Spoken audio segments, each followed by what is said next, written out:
Maafin ibu ya. Maafin ibu ya. Ya Allah, ya Rob. Apa salah hambamu ini ya Allah? Assalamualaikum warahmatullahi wabarakatuh. Sahabat Rerintik yang dirahmati Allah, pernahkah Anda menangis tanpa suara karena dada terasa sesak oleh himpitan hidup? Difitnah padahal tidak berbuat, dikejar hutang padahal sudah berusaha keras, hingga rasanya ingin menyerah saja karena tidak ada lagi tempat bersandar? Jika iya, mungkin video ini adalah jawaban dari doa-doa panjang Anda selama ini. Hari ini, Rerintik membawakan kisah nyata dari seorang wanita tangguh bernama Ratna. Kisah tentang bagaimana jalur langit mampu mengubah nasib seseorang yang hancur lebur menjadi mulia dalam sekejap mata. Tonton video ini sampai detik terakhir, karena kami akan membongkar satu amalan rahasia yang dilakukan Ratna, sebuah kunci sederhana yang membuka pintu rezeki dari arah yang tidak masuk akal. Namun sebelum kita mulai, bagi Anda yang rindu syafaat Nabi, mari tinggalkan selawat di kolom komentar. Dan silakan ketik doa ini dengan yakin. Saya siap menerima rezeki berlimpah dari arah yang tak disangka-sangka. Semoga komentar Anda menjadi doa yang diaminkan oleh ribuan malaikat yang singgah di video ini. Tarik napas perlahan, luruskan niat, dan mari kita masuk ke ceritanya. Bayangkan rasanya menjadi seorang wanita yang sendirian, tidak punya sandaran, dihina satu kampung, bahkan dituduh melakukan hal buruk yang tidak pernah ia lakukan. Itulah yang dialami Ratna, seorang janda berusia 38 tahun di sebuah desa pinggiran yang sepi. Hidupnya hancur bukan karena ia malas bekerja, tapi karena tajamnya lisan tetangga. Pagi itu, kabut tipis masih menyelimuti desa. Udara dingin menusuk sampai ke tulang. Di sebuah rumah petak berdinding papan yang sudah lapuk dimakan rayap, Ratna duduk termenung di atas tikar tipis. Wajahnya terlihat jauh lebih tua dari usia aslinya. Lingkar hitam di bawah matanya menjadi saksi betapa sulitnya ia tidur setiap malam memikirkan nasib. Di sampingnya, dua malaikat kecilnya, Bayu dan Rara, masih tertidur pulas. Bayu memeluk tas sekolahnya yang sudah robek talinya, sementara Rara meringkuk kedinginan tanpa selimut tebal. Ratna menatap jam dinding yang jarumnya berdetak lemah. Pukul 5 pagi. Ia bangkit perlahan agar tidak membangunkan anak-anak. Langkah kakinya gontai menuju dapur sempit berukuran 2 x 2 meter. Ia membuka penutup tempat beras dengan hati berdebar. Kosong. Benar-benar kosong. Hanya ada sisa butiran debu beras di sana. Hatinya mencelas perih. Ya Allah, pagi ini anak-anak makan apa? Bisiknya lirih, menahan air mata agar tidak jatuh. Ia tidak punya pilihan. Ia harus kuat. Ratna mengambil jeriken air dan berjalan keluar menuju sumur umum desa. Jaraknya lumayan jauh, dan jalanan masih becek sisa hujan semalam. Sesampainya di sumur, beberapa ibu-ibu tetangga sudah berkumpul mencuci baju. Suara tawa mereka terdengar renyah, namun seketika hening begitu melihat sosok Ratna mendekat. Tatapan mereka berubah menjadi sinis dan dingin. Ratna mencoba tersenyum sopan, menganggukkan kepala. Pagi, Bu Yati. Pagi, Bu. Namun tidak ada satupun yang menjawab. Bu Yati malah membuang muka dengan kasar. Tak lama kemudian, datanglah Bu Lilis, tetangga yang paling kaya, tapi paling tajam mulutnya. Ia menatap Ratna dari ujung kaki sampai ujung kepala dengan tatapan merendahkan. Ada janda kembang desa, sindir Bu Lilis keras-keras, sengaja agar semua orang dengar. Ratna menunduk, tangannya gemetar memegang tali timba. Maaf Bu Lilis, saya cuma mau ambil air. Ambil air apa mau tebar pesona? Sambar Bu Lilis tajam. Dengar ya Ratna, jaga sikap kamu. Jangan mentang-mentang janda, kamu bisa seenaknya senyum-senyum sama suami orang. Ratna kaget bukan main. Astagfirullah Bu, saya tidak pernah begitu. Demi Allah. Allah, jangan bawa-bawa nama Allah. Muka polos tapi kelakuan minus. Bentak Bu Lilis. Lihat tuh, suami saya jadi sering nongkrong di warung kopi gara-gara nungguin kamu lewat kan? Itu tidak benar Bu, suami ibu cuma pernah nanya jalan. Ratna mencoba membela diri, tapi suaranya tercekat di tenggorokan. Sudah Lis, jangan diladeni, nanti kamu ketularan sial. Timpal Bu Yati memanas-manasi. Tawa mengejek terdengar riuh. Ratna merasa harga dirinya diinjak-injak sampai hancur. Dengan mata berkaca-kaca, ia buru-buru mengisi jerigennya, lalu berjalan cepat meninggalkan tempat itu. Di belakang punggungnya, gunjingan ibu-ibu itu masih terdengar jelas menyayat hati. Sesampainya di rumah, Ratna meletakkan jerigen dan terduduk lemas di balik pintu. Tangisnya pecah tanpa suara. Namun, ia harus segera menghapusnya karena Bayu dan Rara sudah bangun. "Ibu, lapar," rengek Rara polos sambil mengucak mata. Ratna tersenyum getir. Ia terpaksa memasak bubur yang sangat encer dari sisa remah beras yang ia kumpulkan dari pojong karung, hanya agar perut anak-anaknya terganjal sesuatu yang hangat. Setelah anak-anak berangkat sekolah dengan perut setengah kenyang, Ratna membuka lapak gorengan di depan rumah dengan modal seadanya. Namun, ujian belum berhenti. Hingga matahari tinggi, dagangannya masih utuh. Orang-orang enggan mampir karena termakan gosip Bu Lilis. Lalat mulai berdatangan, tapi pembeli tak kunjung muncul. Tepat pukul 12 siang, suara motor terdengar bising berhenti di depan rumah. Jantung Ratna seakan berhenti berdetak. Itu Bang Jali, penagih hutang yang terkenal garang. "Ratna!" Teriaknya kasar tanpa turun dari motor. Ratna keluar dengan kaki gemetar. "Iya Bang." "Mana setoran minggu ini? Sudah telat 3 hari. Ratna menangkupkan kedua tangannya memohon. "Maaf Bang, tolong kasih saya waktu lagi. Dagangan saya sepi sekali hari ini. Belum ada yang beli satupun." Bang Jali meludah ke tanah. "Alasan basi. Saya tidak mau tahu.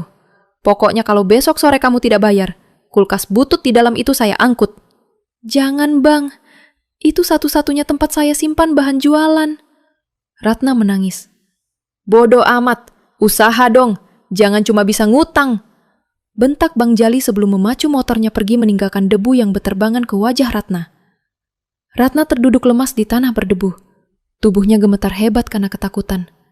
Ia memandang langit yang cerah, tapi hatinya terasa gelap gulita. Fitnah tetangga, kelaparan, hutang yang mencekik. Rasanya dunia begitu sempit baginya. Ia benar-benar merasa sendirian di dunia yang kejam ini. Keesokan harinya, matahari bersinar sangat terik, seolah ingin membakar kulit. Namun bagi Ratna, panasnya matahari tak sebanding dengan panasnya hati yang ia rasakan. Pagi itu, dengan sisa uang belanja yang sangat pas-pasan, Ratna tetap memaksakan diri membuka lapak gorengan. Ia hanya bisa membuat sedikit bakwan dan pisang goreng. Harapannya sederhana. Cukup untuk membeli beras 1/2 liter dan membayar cicilan kecil hutangnya. Namun, harapan itu pupus seketika. Hingga pukul 10 pagi, dagangannya masih utuh. Lalat mulai berdatangan, tapi pembeli tak kunjung mampir. Orang-orang yang lewat hanya melirik sebentar, lalu memalingkan wajah seolah jijik melihatnya. Tiba-tiba, keheningan itu pecah. Suara motor berhenti mendadak tepat di depan meja dagangannya. Ratna terperanjat. Itu Bu Lilis. Kali ini ia tidak sendirian. Ia datang bersama Bu Yati dan 2 orang ibu lainnya. Wajah Bu Lilis merah padam, matanya menyala penuh amarah. "Heh Ratna, masih punya muka kamu jualan di sini?" Bentak Bu Lilis tanpa basa-basi. Ratna gemetar, tangannya memegang sutil erat-erat. "Ada apa lagi Bu? Saya salah apa?" "Jangan pura-pura bodoh." Bu Lilis mengeluarkan ponselnya dengan kasar. Ia membuka sebuah foto dan menyorongkannya tepat ke wajah Ratna. "Lihat ini. Lihat kelakuan kamu." Ratna menyipitkan mata melihat layar itu. Di sana, terlihat foto suami Bu Lilis sedang berdiri di pinggir jalan, tepat di depan rumah Ratna. Foto itu diambil dari jarak jauh, seolah-olah mereka sedang berbicara akrab. Padahal, Ratna ingat betul saat itu suami Bu Lilis hanya menanyakan arah jalan ke desa sebelah. "Astagfirullah Bu, itu Bapak cuma nanya jalan. Saya tidak ngapa-ngapain," bela Ratna dengan suara bergetar. "Bohong, dasar wanita penggoda," teriak Bu Lilis. Suaranya mengundang warga lain keluar rumah. "Warga sini harus tahu. Janda ini diam-diam sering menggoda suami orang saat istrinya lengah." "Betul itu. Pantas saja dagangannya sepi. Pasti karena nggak berkah," timpal Bu Yati memanaskan suasana. "Demi Allah Bu, saya tidak pernah." Ratna menangis. Air matanya tumpah tak terbendung. "Alah, air mata buaya." Bu Lilis yang sudah gelap mata tiba-tiba menendang kaki meja dagangan Ratna dengan keras. Brak! Meja kayu tua itu terguling. Gorengan yang masih panas berhamburan ke tanah berdebu. Minyak di wajan tumpah menggenangi halaman. Piring-piring plastik pecah berserakan. Ratna menjerit tertahan. Ia langsung bersimpu di tanah, memunguti gorengannya yang sudah kotor kena tanah. Ya Allah, modal saya, makan anak-anak saya. Rintihnya pilu. Bu Lilis tersenyum puas melihat kehancuran itu. Rasain, itu peringatan buat kamu. Kalau masih berani tinggal di sini, siap-siap saya usir paksa. Setelah puas meluapkan amarahnya, gerombolan itu pergi meninggalkan Ratna yang menangis sendirian di tengah puing dagangannya. Tidak ada satupun tetangga yang datang menolong. Semua pintu tertutup rapat. Ratna membersihkan sisa kekacauan itu dengan hati hancur. Siang itu, ia hanya bisa memberi makan anak-anaknya nasi putih sisa kemarin yang ditaburi sedikit garam. Sore harinya, luka hati Ratna semakin dalam. Bayu pulang sekolah dengan wajah murung. Seragamnya kotor kena tanah. Ia melempar tasnya ke pojok ruangan dan langsung memeluk Ratna. Ibu, isatnya. Kenapa nak? Kamu berantem? Tanya Ratna panik. Bayu menggeleng dalam pelukan ibunya. Tadi di sekolah, teman-teman gak mau main sama aku. Katanya ibuku jahat. Ibuku suka ganggu ayang orang lain. Hati Ratna rasanya seperti diremas kuat-kuat hingga hancur berkeping-keping. Ia bisa menahan hinaan untuk dirinya sendiri. Tapi mendengar anaknya ikut dihina, rasanya sakit sekali. Maafkan ibu, nak. Maafkan ibu. Ratna memeluk Bayu erat-erat. Air matanya membasahi rambut anaknya. Ibu nggak salah, nak. Demi Allah, ibu nggak salah. Malam itu, hujan turun deras mengguyur desa. Atap rumah mereka yang lapuk tak kuat menahan air. Bocor di mana-mana. Ratna sibuk menaruh ember dan panci di lantai agar kasur anak-anak tidak basah. Ratna merasa sudah di ujung tanduk. Fitnah keji, dagangan hancur, anak dibuli, hutang mencekik, dan rumah yang hampir roboh. Rasanya, ia sudah tidak punya tenaga lagi untuk hidup. Menjelang subuh, saat hujan mulai reda menjadi gerimis, Ratna mengambil keputusan. Ia butuh tempat untuk mengadu. Ia tidak punya siapa-siapa lagi di dunia ini selain Tuhan. Dengan langkah gontai, ia berjalan menuju masjid kecil tua di pinggir sawah yang jarang dikunjungi orang. Masjid itu sepi, lampunya remang-remang. Ratna masuk ke dalam, lalu bersujud di pojok ruangan yang gelap. Di sana, tangisnya pecah sejadi-jadinya. Ia mengadu, merintih, menumpahkan semua rasa sakit yang ia pendam. Ya Allah, kalau ini ujian, aku sudah lelah. Aku nggak kuat. Tolong aku. Ia menangis lama sekali, sampai matanya bengkak. Tiba-tiba, sebuah tangan lembut menyentuh pundaknya. Ratna terlonjak kaget. Ia menoleh. Seorang nenek tua dengan wajah teduh berdiri di sampingnya. Itu Mak Ijah, penjaga masjid yang tinggal di gubuk belakang. Mak Ijah tersenyum, senyum yang sangat menenangkan. Kenapa menangis sampai begini, nak? Tanya Mak Ijah lembut. Ratna tak sanggup menjawab. Ia hanya terisak. Mak Ijah duduk di sampingnya, membiarkan Ratna menangis sampai lega. Perlahan, Ratna mulai bercerita tentang fitnah Bu Lilis, tentang gorengannya yang dibuang, tentang Bayu, tentang hutang Bang Jali. Mak Ijah mendengarkan dengan sabar, mengangguk-angguk prihatin. Ratna, kata Mak Ijah pelan setelah Ratna selesai bercerita. Dunia ini memang tempatnya capek. Orang boleh bicara buruk tentang kita, tapi ingat, Tuhan yang paling tahu isi hati hambanya. Tapi saya sudah buntu, Mak. Saya nggak tahu harus gimana lagi besok. Isak Ratna putus asa. Mak Ijah menatap mata Ratna dalam-dalam. Kamu mau Mak kasih satu jalan? Bukan jalan pintas, bukan jimat, bukan minta ke dukun, tapi jalan mengetuk pintu langit. Ratna menghapus air matanya. Mau, Mak. Apa saja saya mau, asalkan hati saya tenang. Dengar baik-baik. Mulai malam ini, setiap anak-anakmu tidur, bangunlah. Ambil wudhu. Sholatlah 2 rakaat minta ampun sama Tuhan. Mak Ijah melanjutkan. Setelah itu, duduklah menghadap kiblat. Baca istighfar, selawat Nabi, dan doa ini sebanyak 41 kali. Lakukan ini selama 7 malam berturut-turut. Jangan sampai putus. Ratna terdiam. Terdengar sederhana, tapi tatapan Maijah begitu yakin. Serahkan semua sakit hatimu di sana, bilang sama Tuhan, "Ya Allah, aku serahkan urusanku padamu karena aku sudah tidak mampu. Biar Tuhan yang turun tangan membereskan masalahmu." "Apa benar bisa, Mak?" tanya Ratna ragu. "Bukan doanya yang sakti, Nak, tapi ketulusan hatimu saat meminta. Kalau kamu mengejar penilaian tetangga, kamu akan capek seumur hidup. Tapi kalau kamu mengejar penilaian Tuhan, nanti manusia akan tunduk sendiri." Pesan itu menancap kuat di hati Ratna. Pagi itu, ia pulang dengan sisa harapan tipis yang mulai menyala. Malam itu juga, Ratna memulai ikhtiarnya. Setelah anak-anak tidur, ia menggelar sajadah. Ia mulai berdoa seperti yang diajarkan Maijah. Awalnya berat, pikirannya masih kacau membayangkan Bang Jali yang akan datang besok. Tapi ia memaksakan diri. 1, 2, 3, hingga 41 kali. Ia belum tahu bahwa keputusannya malam itu adalah awal dari keajaiban besar yang akan mengubah takdir hidupnya selamanya. Keesokan paginya, setelah malam pertama melakukan amalan itu, Ratna bangun dengan tubuh yang terasa aneh. Bukan sakit, tapi enteng. Rasa sesak di dada yang biasanya menghimpit setiap kali membuka mata, perlahan mulai berkurang. Meskipun masalah di depan mata belum hilang, ada secercah ketenangan yang menyelinap masuk ke dalam hatinya. "Bismillah," ucapnya lirih saat menyalakan kompor. Ia berniat membuat sedikit gorengan dengan sisa tepung yang ada. Namun ujian belum berhenti, justru seolah makin menjadi. Tiba-tiba, dari dalam kamar, terdengar suara rintihan lemah. Ratna bergegas masuk. Di atas kasur tipis yang lembab, Bayu menggigil kedinginan. Wajahnya pucat pasi, keringat dingin membasahi dahinya. "Ibu, dingin, perutku sakit," rintih Bayu sambil memegangi perutnya. Ratna panik. Ia meraba kening anaknya.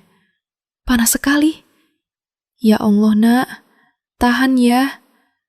Belum sempat Ratna mengambil air hangat, Rara si bungsu ikut terbangun sambil batuk-batuk keras. Suaranya serak dan menyedihkan. Dua anak sakit bersamaan, di saat uang di dompet Ratna tinggal selembar 5.000 rupiah yang lecek. Ratna terduduk lemas di lantai kamar. Ia menatap nanar uang 5.000 itu. Batinnya berteriak, "Cukup buat beli beras atau obat?" Akhirnya, dengan air mata menetes, Ratna berlari ke warung kecil di ujung gang. Ia membeli obat penurun panas dan sirup batuk termurah. Uangnya habis tak bersisa. "Maaf ya, Nak. Ibu cuma bisa kasih obat warung. Belum bisa bawa ke dokter," bisiknya sambil menyuapi Bayu yang merintih kesakitan. Sepanjang hari itu, Ratna tidak bisa berjualan. Ia harus menunggui anak-anaknya yang sakit. Adonan gorengan yang sudah ia siapkan terpaksa dibiarkan dingin dan layu di meja. Artinya, hari ini tidak ada pemasukan sama sekali. 0 rupiah. Tetangga yang lewat depan rumahnya masih saja melirik sinis. Ada yang sengaja berdehem keras saat lewat, seolah mengejek nasib Ratna. "Tuh kan, kena azab kali, makanya anak-anaknya sakitan," celetuk seorang ibu sambil berlalu. Hati Ratna perih mendengar itu, tapi ia memilih diam. Fokusnya hanya pada kesembuhan anak-anak. Malam kedua tiba. Suasana rumah sepi mencekam. Ratna kembali duduk bersimpu di atas sajadah usang. Kali ini, ia berdoa sambil menangis lebih keras dari malam sebelumnya. Bayangan wajah pucat Bayu dan Rara, serta hutang yang menumpuk, membuatnya hampir putus asa. Tapi ia ingat pesan Maijah. "Jangan berhenti sampai 7 malam. Allah sedang melihat kesungguhanmu." Ratna menguatkan hati. Ia selesaikan zikirnya sampai hitungan ke-41, meski diselingi isak tangis yang menyesakkan dada. Pagi hari ketiga, mimpi buruk itu benar-benar datang. Tepat pukul 9 pagi, suara motor Bang Jali meraung-raung di depan rumah. Kali ini ia tidak sendirian. Ia membawa 2 orang temannya yang berbadan besar dan berwajah garang. "Ratna, keluar! Waktu habis!" Ratna gemetar ketakutan di balik pintu. Bayu dan Rara yang masih lemas ikut ketakutan memeluk kaki ibunya. "Ibu, takut," bisik Rara. "Tenang, Nak. Ada ibu," jawab Ratna, meski suaranya sendiri bergetar hebat. Ratna memberanikan diri membuka pintu. "Bang, tolong, anak saya lagi sakit keras.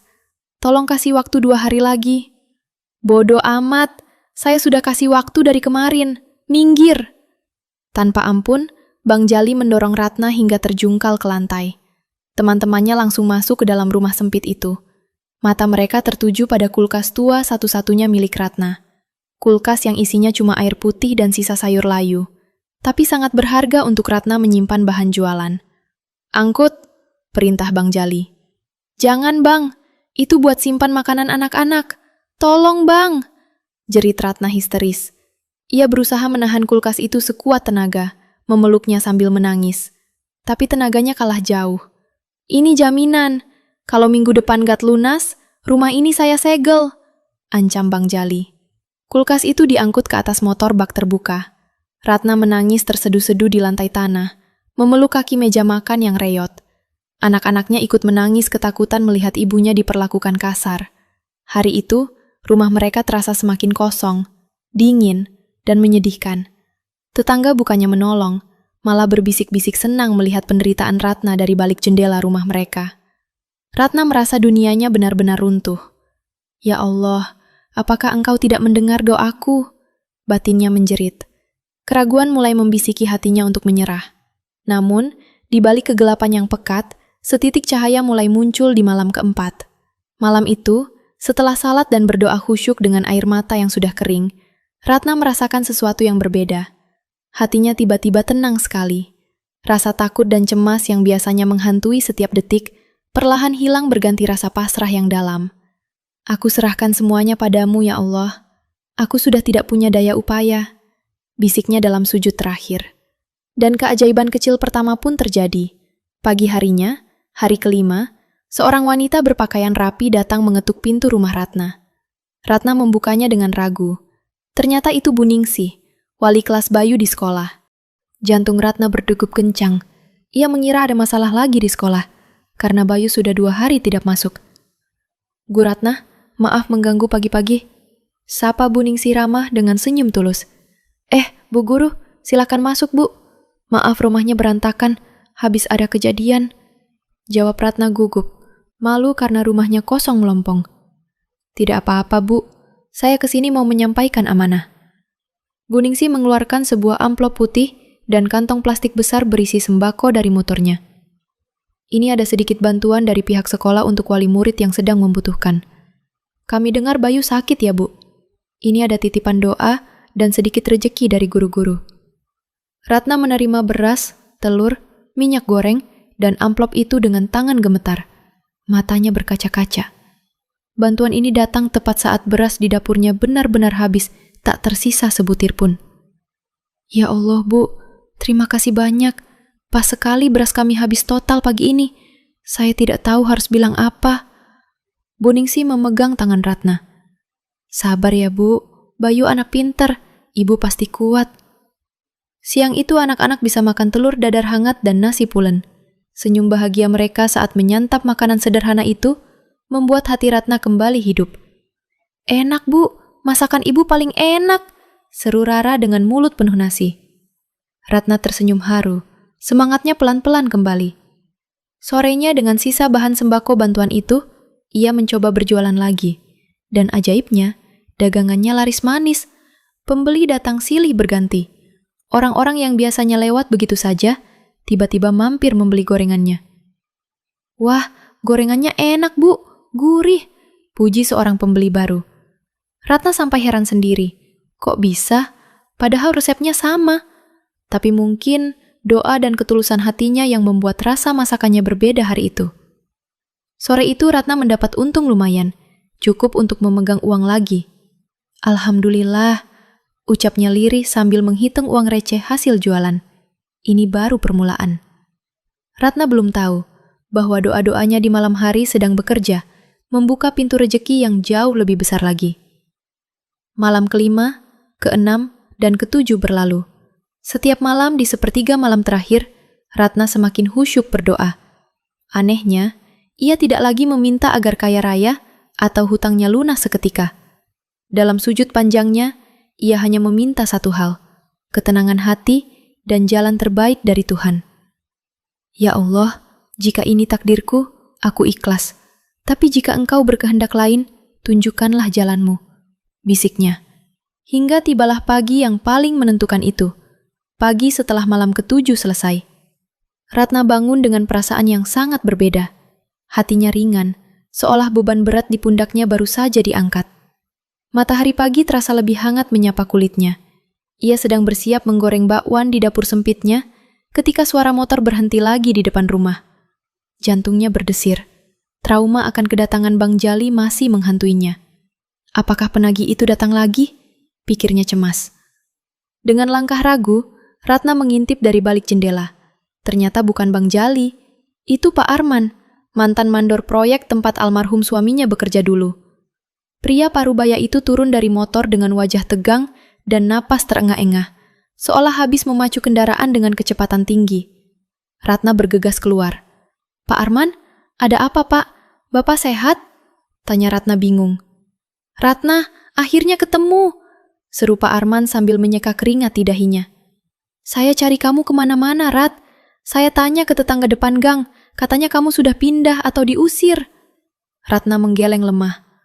"Saya masih di sini, Pak. Bertahan sebisanya. Ada apa ya, Pak?"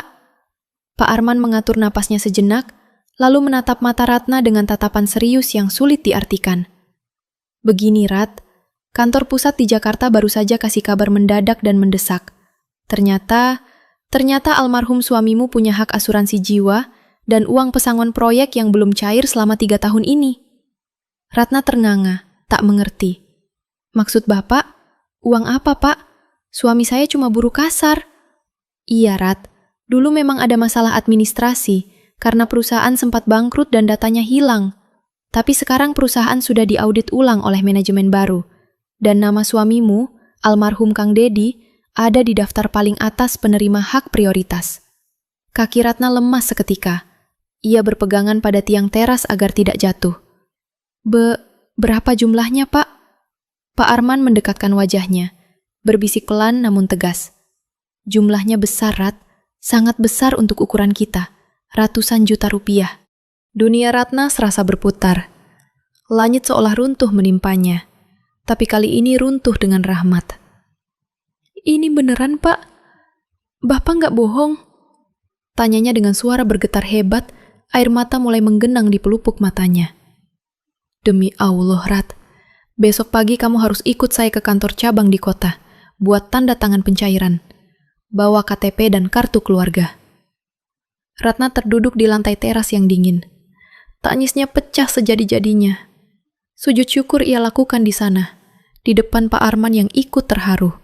Bukan karena sedih, tapi karena rasa syukur yang meledak di dadanya.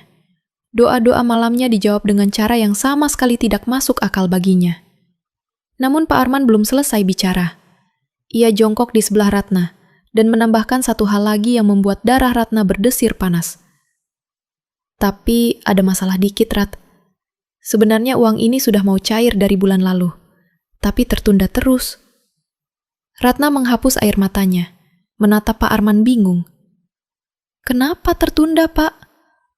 "Karena ada orang yang mencoba menghalangi." "Menghalangi? Siapa, Pak?" "Ada tetanggamu yang lapor ke perusahaan lewat surat kaleng. Dia bilang kalau kamu sudah nikah lagi, menelantarkan anak-anak, dan jadi wanita tidak benar.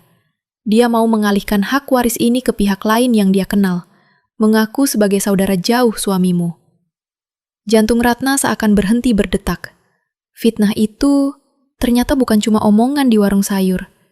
Fitnah itu nyata dan berniat menghancurkan masa depan anak-anaknya. "Siapa orangnya, Pak?"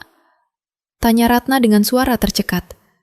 Pak Arman menghela napas panjang. "Namanya Bu Lilis." Ratna membeku. Ternyata selama ini Bu Lilis bukan cuma benci karena iri hati, tapi ingin merampas hak anak yatim demi keuntungan pribadi. Kejahatan itu sudah terencana dengan rapi. "Besok kita buktikan semuanya, Rat. Kamu harus kuat," kata Pak Arman menepuk bahu Ratna. Ratna mengangguk mantap, menghapus sisa air matanya. Wajahnya kini tidak lagi menyiratkan ketakutan, melainkan keberanian. Doa malamnya telah memberinya kekuatan baru. Malam itu, Ratna tidak bisa tidur. Bukan karena takut seperti malam-malam sebelumnya, tapi karena dadanya bergemuruh kencang antara percaya dan tidak. Keesokan paginya, Ratna mengenakan baju terbaik yang ia punya, sebuah gamis sederhana yang warnanya sudah pudar namun bersih dan wangi. Ia menitipkan anak-anak ke Maijah sebentar, lalu berangkat dibonceng motor Pak Arman menuju balai desa. Di sana, suasana sudah ramai. Ternyata, pihak perusahaan ingin menyelesaikan masalah sengketa ahli waris ini secara terbuka disaksikan perangkat desa agar tidak ada fitnah lagi di kemudian hari. Jantung Ratna berdegup kencang saat melangkah masuk. Di dalam ruangan, Pak Lurah, Pak Hendra, perwakilan perusahaan dari Jakarta, dan beberapa warga sudah berkumpul. Dan di sudut ruangan, duduklah Bu Lilis. Wajahnya yang biasanya garang dan angkuh, kini pucat pasi. Ia menunduk dalam-dalam, tak berani menatap siapapun. "Silakan duduk, Bu Ratna," sambut Pak Hendra dengan ramah. Suasana hening seketika. "Begini, Bapak Ibu sekalian," Pak Hendra memulai bicara dengan suara lantang. "Kami dari perusahaan datang untuk menyerahkan hak penuh almarhum suami Ibu Ratna. Selama ini tertunda karena ada laporan masuk yang mengatakan bahwa Bu Ratna sudah menikah lagi, menelantarkan anak, dan tidak berhak atas uang ini." Warga mulai berbisik-bisik riuh. Laporan itu menyebutkan bahwa uang ini sebaiknya dialihkan ke pihak lain yang mengaku sebagai wali. Lanjut Pak Hendra sambil melirik tajam ke arah Bu Lilis. Namun setelah tim kami menyelidiki langsung ke lapangan, semua laporan itu palsu. Pak Hendra mengangkat sebuah map tebal. Ini buktinya. Ada surat pernyataan palsu yang dibuat oleh oknum tetangga. Semua mata kini tertuju pada Bu Lilis. "Bu Lilis?" panggil Pak Lurah dengan suara berat. "Apa benar Ibu yang melakukan ini?" Bu Lilis gemetar hebat. Pertahanannya runtuh seketika. Ia menangis terseduh-seduh di depan semua orang. "Ampun Pak, saya hilaf," akunya terbata-bata. "Saya cuma iri. Suami saya selalu membanding-bandingkan saya dengan Ratna. Katanya Ratna janda tapi rajin, sabar, solehah. Saya panas hati Pak, saya cemburu buta." "Astagfirullah," gumam warga serempak. Mereka menggelengkan kepala, tak menyangka kebencian bisa membuat orang senekat itu. Ternyata, selama ini Ratna dihancurkan hanya karena dengki. Ratna tertegun. Ia menatap wanita yang selama ini membuat hidupnya seperti neraka. Wanita yang menendang dagangannya, yang menghina anaknya. Harusnya Ratna marah. Harusnya Ratna memaki dan mempermalukannya balik. Tapi, Ratna ingat doa-doanya di sepertiga malam. "Ya Allah, bersihkan hatiku dari dendam." Perlahan, Ratna berdiri dan berjalan mendekati Bu Lilis. Suasana tegang. Orang-orang mengira Ratna akan menamparnya. Namun Ratna justru berjongkok, lalu memegang tangan Bu Lilis yang dingin. "Bu Lilis," bisik Ratna lembut, suaranya bergetar menahan tangis. Bu Lilis mendongak, matanya basah ketakutan. "Saya sudah memaafkan Ibu dari lama. Saya tidak dendam. Saya cuma mau hidup tenang sama anak-anak saya. Tolong, jangan ganggu kami lagi ya, Bu." Tangis Bu Lilis pecah semakin keras. Ia malu setengah mati. Ia bersimpuh memeluk kaki Ratna. "Maafkan saya, Rat. Maafkan saya. Saya jahat." Warga yang melihat kejadian itu ikut meneteskan air mata. Bu Yati dan ibu-ibu lain yang dulu ikut memusuhi Ratna, satu persatu maju dan meminta maaf dengan rasa bersalah yang dalam. Hari itu, langit desa seolah ikut cerah menyambut kemenangan Ratna. Bukan kemenangan karena membalas dendam, tapi kemenangan karena memaafkan. Sore harinya, uang hak almarhum suaminya cair, jumlahnya ratusan juta rupiah. Angka yang tidak pernah terbayangkan seumur hidupnya. Ratna langsung sujud syukur di lantai rumahnya sampai air matanya habis. "Terima kasih ya Allah. Engkau maha adil. Engkau tidak pernah tidur." Uang itu Ratna gunakan dengan sangat hati-hati dan bijak. Hal pertama yang ia lakukan adalah melunasi semua hutang ke Bang Jali. Saat Bang Jali datang dengan wajah garang menagih, Ratna menyerahkan uang pelunasan tunai. Bang Jali sampai terdiam malu dan meminta maaf karena pernah kasar. Kedua, Ratna merenovasi rumah gubuknya. Atap yang bocor diganti genteng kokoh. Lantai tanah diganti keramik bersih. Dinding papan lapuk diganti tembok hangat. Kini, anak-anaknya bisa tidur nyenyak tanpa takut kehujanan atau kedinginan. Sisanya, ia tabung untuk biaya sekolah Bayu dan Rara sampai kuliah, serta modal membuka warung makan nasi uduk dan gorengan Bu Ratna yang lebih besar dan bersih. Waktu berlalu dengan cepat. Kini, Ratna bukan lagi janda miskin yang dihina.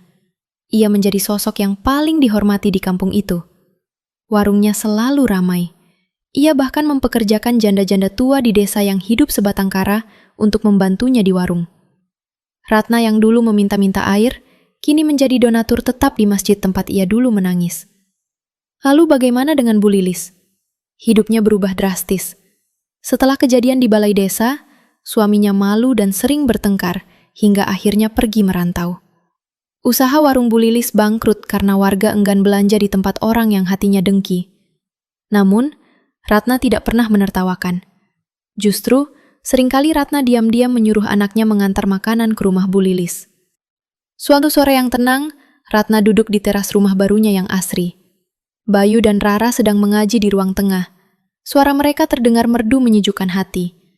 Ratna memandang langit jingga sambil memegang tasbih. Ia teringat pesan Maijah malam itu. Kejar penilaian Tuhan, nanti manusia akan tunduk sendiri. Ratna tersenyum. Air mata bahagia menetes di pipinya. Ia sadar, ujian berat kemarin adalah cara Tuhan menaikkan derajatnya. Dari gubuk reot menuju rumah layak, dari hinaan menuju kemuliaan, dari air mata kesedihan menuju air mata syukur.